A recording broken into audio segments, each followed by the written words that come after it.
The conversation of Confederate monuments and their place in the community has continued this week on the campus of UNCW. Now, WWY's Andrew James joins us now in studio.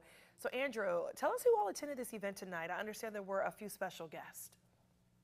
Well, you're right, Amanda, there definitely was. It was a full panel for the National Black Leadership Caucus of New Hanover County and the Upperman African American Center. It was a hosted a conversation with several people involved in the African American history community of Wilmington, and also a descendant of a Confederate general were a part of this discussion.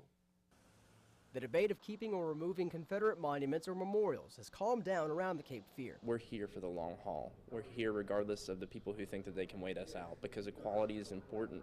But on the campus of UNCW, Crimes Against Humanity held its fourth discussion. The topic, slavery and the Confederacy, with Reverend Robert W. Lee IV from Winston-Salem.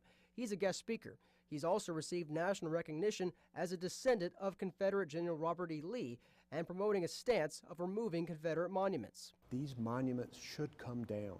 It's a debate that the governor took to the State Historical Commission.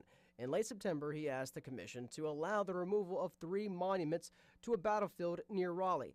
The commission, mirroring the legislature, held off on voting on the issue. So I'd encourage them to continue to think through what it means to really have these monuments in place, and to think about the future of our state and what that means in regards to contextualizing our history. So it's a conversation members of the local NAACP, the Black Leadership Caucus of New Hanover County, and others will have that Reverend Lee hopes motivates those in the room to speak out to leaders who can do something about the issue.